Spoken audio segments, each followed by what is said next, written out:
Hello, welcome to our monthly performance monitor.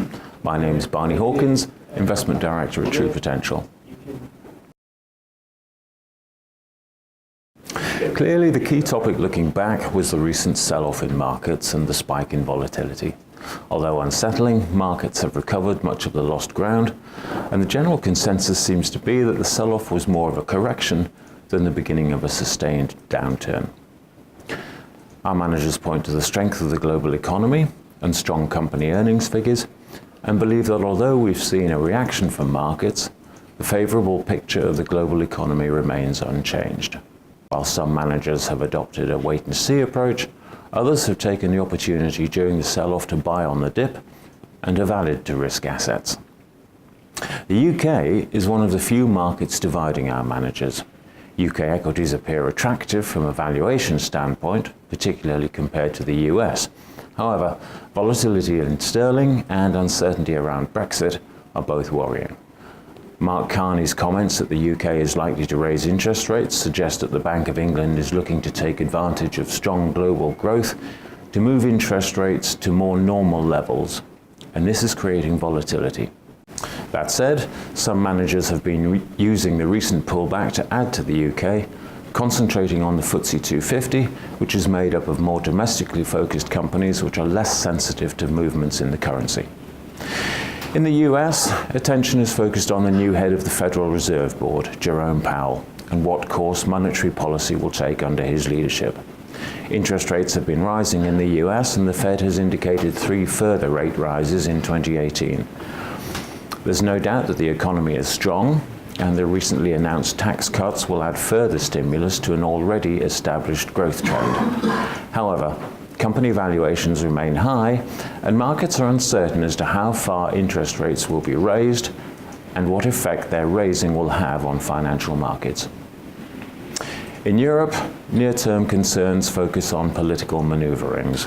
Angela Merkel has finally been installed for her 4th term as German leader, but the election result in Italy leaves the Eurosceptic Five-Star movement as the leading party, but without a clear majority and unwilling to form a coalition.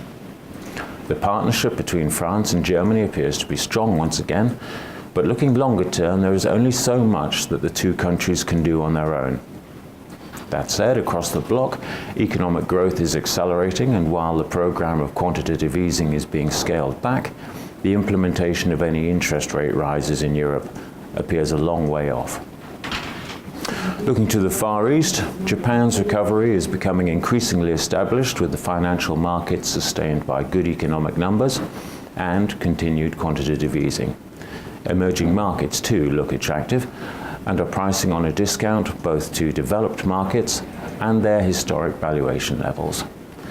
Attention remains focused on China and also what effect US interest rates may have on valuations, but fundamentally, macroeconomic conditions remain attractive.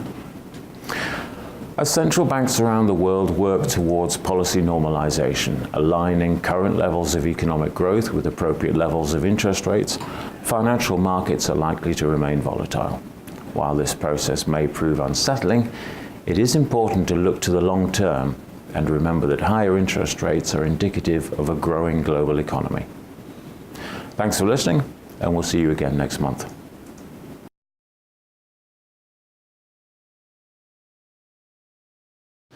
Welcome to today's review of the True Potential portfolios. My name is Chris Leyland, and I'm an Investment Director here at True Potential.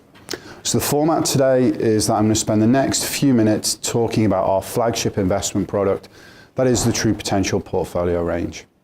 First, let's start by discussing the performance of the portfolios. We'll then look at what are the key themes we're seeing from our fund manager partners, and finally discuss what changes have been made over the months of the portfolios.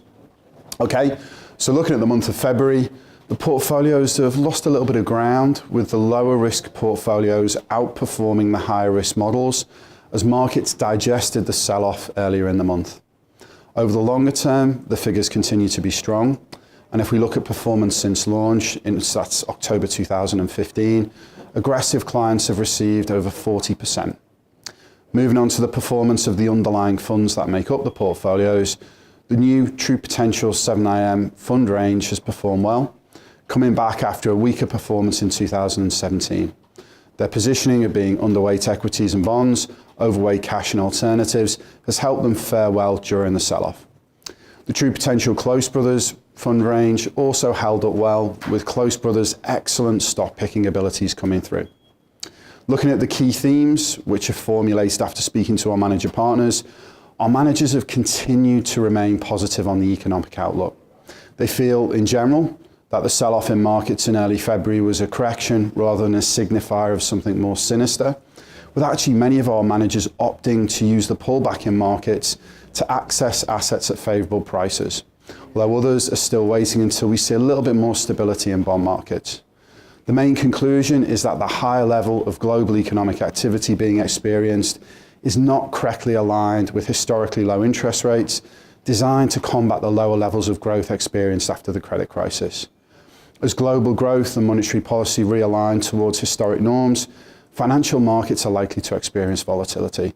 However, it's important for investors to remember that higher interest rates are in response to the proof that economic expansion rather than that actually we've got a fear of higher inflation.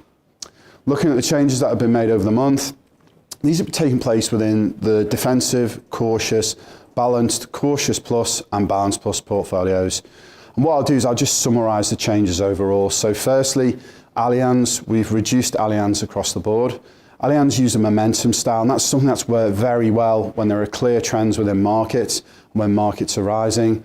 However, as we look forward through 2018, and look towards a market environment of rising interest rates and policy normalisation, it was felt that this style could come under pressure compared to the lower risk managers. Next, Schroders. So overall allocations have been reduced. Taking an asset allocation view, the funds have been positioned very well, but stock selection has struggled. Also, the fund carries the highest cost out of the True Potential Wealth Strategy fund range. Next, UBS. So allocations have been reduced here within the defensive portfolio only. And that's because the fund is exhibiting slightly higher volatility compared to the other funds within the risk category. And that's as a consequence of UBS's high weighting towards equities. Close Brothers. So we've added to Close Brothers within the portfolios. As we move through the market cycle, stock picking managers can take advantage of stock and sector disparity to access assets at favourable prices. Their growth style has worked well, and it offers genuine diversification from our more value-focused managers. So looking at 7IM, overall allocations have been increased. So 7IM have a larger allocation towards alternatives, but particularly as an alternative to bonds.